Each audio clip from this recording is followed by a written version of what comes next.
ယောက်ျားရဲ့ဒီနေ့မိန်းမကိုလေငါးချင်ဆက်ဆက်လေးချက်ကျွေးပါလား ကဲစိတ်သွားမလဲ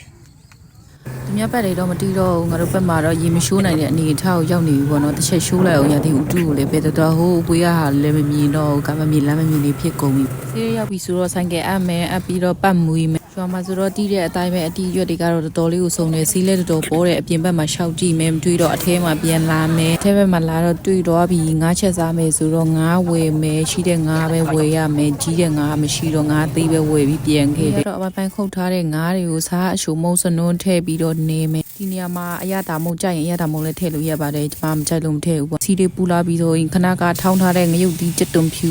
ရမ်းချစ်ဒီအပိုင်းခုတ်ထားတဲ့ဟာလည်းနန်းဆက်နေအောင်လုံးထားမယ်လုံးပြီးနည်းနည်းလေးမွေးလာပြီးဆိုရင်စနွန်းလေးထပ်ပြီးခတ်လိုက်ပါမယ်ခတ်ပြီးတော့လည်းမရသေးဘူးဆိုတော့အဲ့ဒါနဲ့ထပ်ပြီးတော့ထပ်လုံးပါမယ်ရှည်ပါမယ်ထူပါမယ်ထောင်းပါမယ်သမီးအိုးလေးလဲလိုက်ပါမယ်အဲ့ဒါနဲ့ပဲရလာပြီဆိုတော့ငါးလေးထပ်ထည့်မယ်ထည့်ပြီးတော့ထပ်လုံးမယ်9မိနစ်တော့လုံးပြီးထားပြီးတော့ခဏနေဆိုရင်မြစ်ချင်လေးထည့်လိုက်မယ်ထည့်ပြီးအရည်လေးလည်းထည့်မယ်ထည့်ပြီးရင်ခဏကထောင်းထားတဲ့ငရုတ်ဒီရည်လေးကို